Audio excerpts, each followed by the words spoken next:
नमस्कार दोस्तों, AAP ES बनना चाहते हैं? आपके मन में देश सेवा का जज्बा है। आप चाहते हैं कि आपके पास वो पावर हो जिसे आप समाज में बदलाव ला सकें। लेकिन जब तैयारी की बात आती है तो सबसे बड़ा पहाड़ सामने खड़ा हो जाता है। शुरू कहां से करें, क्या पढ़ें, कैसे पढ़ें, यही कंफ्यूजन सबसे बड़ा है। इंटरनेट पर इतनी इंफॉर्मेशन है, इतने टॉपर्स के वीडियो हैं कि आप और कंफ्यूज हो जाते हैं। कोई कहता है कोचिंग ज्वाइन कर लो, कोई कहता है सेल्फ स्टडी बेस्ट है, कोई कहता है 18 घंटे पढ़ो, कोई कहता है स्मार्ट वर्क करो। इस इंफॉर्मेशन के समुंदर में एक नया स्टूडेंट तो डूब ही जाता है। एएपी चिंता मत कीजिए। इस वीडियो में मैं आपको कोई हवाई बातें नहीं बताऊंगा। मैं आपको दूंगा एक सिंपल और प्रैक्टिकल स्ट्रेटजी जो हर बिगिनर के लिए काम करेगी।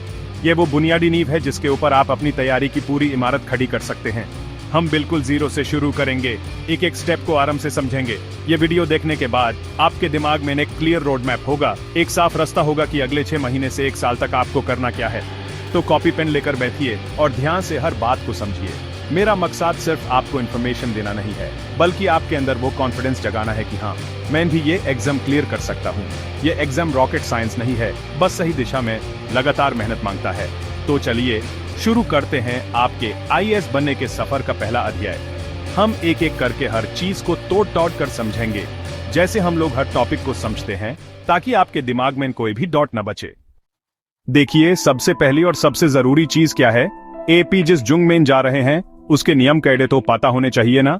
यूपीएससी आपका दुश्मन नहीं है, वो एक सिस्टम है जो आपको टेस्ट कर रहा है, और उसने आपको टेस्ट करने का पूरा ब्लूप्रिंट दे रखा है, जिसे हम कहते हैं सिलेबस। सबसे पहले यूपीएससी की ऑफिशियल वेबसाइट पर जाइए और वहां से प्रीलिम्स और मेंस दोनों का सिलेबस डाउनलोड करके प्रिंट करवा लीजिए।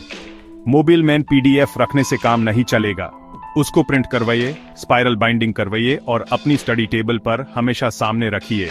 यह आपकी गीता, आपका कुरान, आपका बाइबल है। एएपी जब सिलेबस को ध्यान से देखेंगे तो आपको एक चमत्कार दिखेगा। एएपी पीएनजे की प्रीलिम्स और मेंस के सिलेबस में लगभग 80% टॉपिक्स कॉमन हैं। History, geography, polity, economy, environment, ये सब दोनों में है। फर्क सिर्फ सवाल पूछने के तरीके का है। प्रीलिम्स में ऑब्जेक्टिव सवाल यानी एमसीक्यूज आते हैं, मेंस में सब्जेक्टिव सवाल आते हैं, इसलिए तैयारी कभी अलग अलग नहीं होती। तैयारी हमेशा इंटीग्रेटेड होती है। सिलेबस आपको बताता है कि आपको क्या पढ़ना है और उसे भी जरूरी क्या नहीं पढ़ना है। इस सिलेबस को रोज सुबह उठकर 15 मिनट पढ़िए। शुरू में अजीब लगेगा, कुछ समझ नहीं आएगा, लेकिन धीरे धीरे जब आप इसको रोज दिखेंगे तो इसके एक एक शब्द आपके दिमाग में छप जाएंगे। फिर जब आप न्यूज़पेपर पढ़ेंगे या कोई किताब पढ़ेंगे तो आपका दिमाग तुरंत सिग्नल देगा, अरे ये टॉपिक तो सिलेबस में था, इसे आपकी पढ़ाई भटकेगी नहीं। आप ही फालतू की चीजें पढ़ने से बच जाएंगे। आपको पता होना चाहिए कि एग्जाम आपसे क्या डिमांड करता है। बिना सिलेबस समझे पढ़ाई करना मतलब एनवायरमेंट चलाना है। तो आज आपका पहला होमवर्क यही है। सिलेबस डाउनलोड करो, प्रिंट करो और उसको समझो। हर सब्जेक्ट की टॉपिक्स को देखो। जनरल स्टडीज पेपर 1, 2, 3, 4 में क्या क्या है उसको आपस में कनेक्ट करने की कोशिश करो। जब आप सिलेबस को इस तरह से देखना शुरू कर देंगे तो आपकी आधी लड़ाई वहीं जीती जाएगी। एपी एक भीड़ से अलग होकर एक स्मार्ट एस्पिरेंट बन जाएंगे। अब जब आपको पता चल गया है कि पढ़ना क्या है, तो अगला सवाल आता है कि शुरू कहां से करें।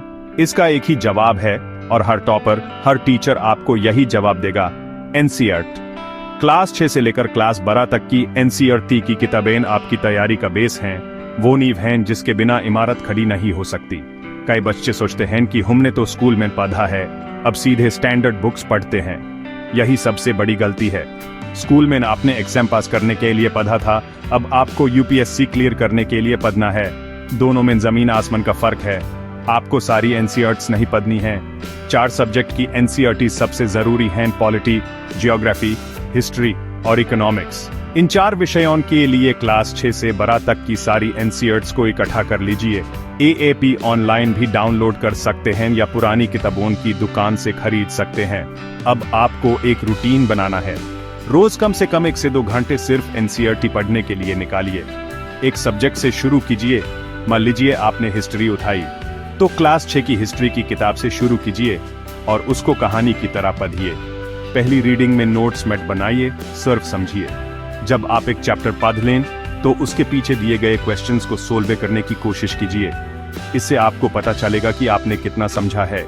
जब आप दूसरी बार उस चैप्टर को पढ़ेंगे तब आप हाइलाइटर का इस्तेमाल कीजिए और इम्पोर्टेंट लाइंस को मार्क कीजिए।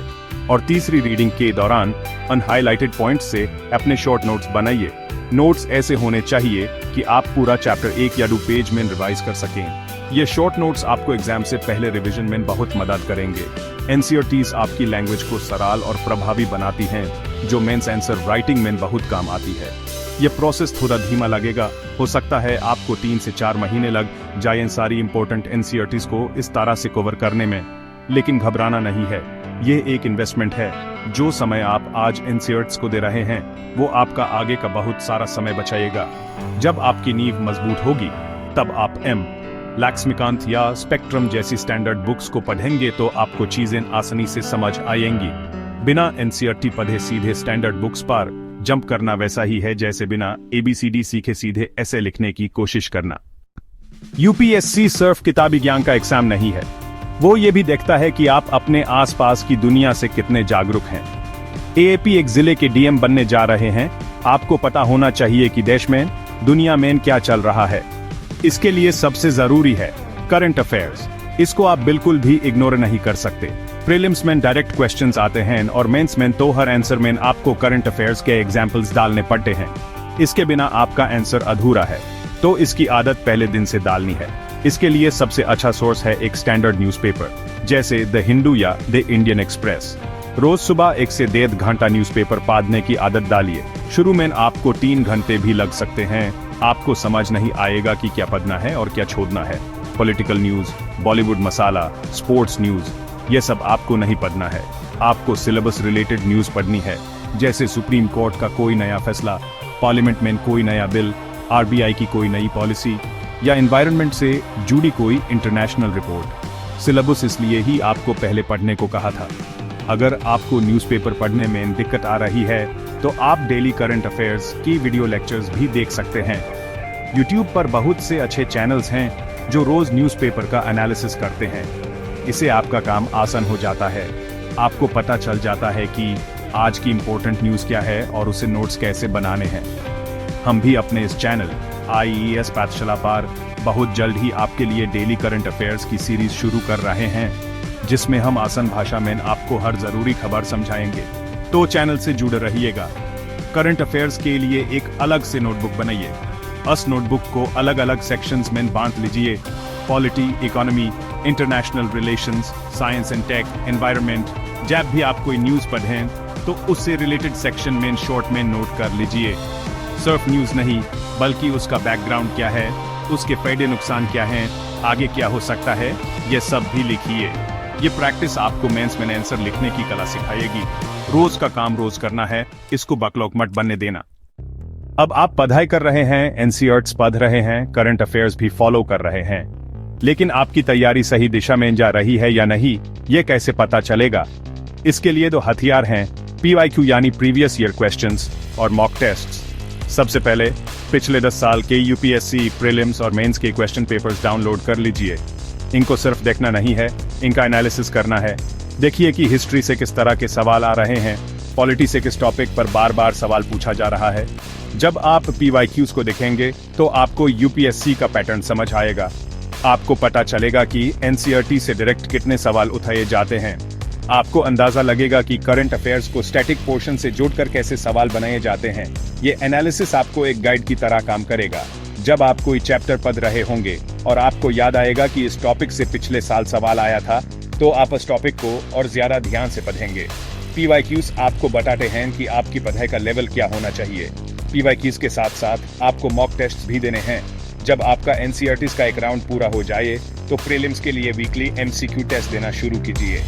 शुरू में आप सब्जेक्ट वाइज टेस्ट दे सकते हैं, जैसे एक हफ्ते सिर्फ पॉलिटी का टेस्ट दिया, अगले हफ्ते हिस्ट्री का। इसे आपको अपनी गलतियां पता चलेंगी। AAP देखेंगे कि आप सिली मिस्टेक्स कर रहे हैं या आपको कॉन्सेप्ट्स आते हुए भी सवाल गलत हो रहा है। हर टेस्ट के बाद कम से कम 2 से 3 घंटे उसके एनालिसिस पर लगाइए। देखिए कि कौन से सवाल गलत हुए और क्यों हुए। जो टॉपिक्स कमजोर हैं उनको दोबारा पढ़िए। मॉक टेस्ट आपको टाइम मैनेजमेंट सिखाते हैं। प्रीलिम्स में आपको 2 घंटे में 100 सवाल करने होते हैं। यह प्रैक्टिस से ही आएगा। मॉक टेस्ट आपके डर को भी कम करते हैं। जितनी गलतियां करनी है मॉक टेस्ट में कर लीजिए ताकि फाइनल एग्जाम में आपसे कोई गलती ना हो। शुरू में नंबर कम आएंगे, हो सकता है 200 में से 50 या 60 नंबर ही आए। डिमोटिवेट नहीं होना है, ये प्रोसेस का हिस्सा है। लगातार प्रैक्टिस से आपका स्कोर धीरे धीरे इंप्रूव होगा। याद रखिए, प्रैक्टिस ही आपको परफेक्ट बनाएगी। तो दोस्तों, यही बेसिक स्ट्रेटजी है यूपीएससी की तैयारी शुरू करने के लिए। हमने 4 सिंपल स्टेप्स देखे। पहले सिलेबस को समझो, फिर एनसीईआरटी से अपनी नींव मजबूत करो, उसके बाद रोज करंट अफेयर्स से अपडेट रहो, और आखिर में पीवाईक्यूज और मॉक टेस्ट से अपनी तैयारी को परखो। ये कोई रॉकेट साइंस नहीं है, ये एक सिंपल, प्रैक्टिकल और टाइम टेस्टेड फॉर्मूला है। अगर आप बिगिनर हो तो ये वीडियो सेव करो और अपने उन दोस्तों के साथ शेयर भी करो जो ईएस बनने का सपना देख रहे हैं। आईईएस पाठशाला के साथ आपका सफर अब शुरू हो रहा है। याद रखिए, ये एक मैराथन है, 100 मीटर की रेस नहीं।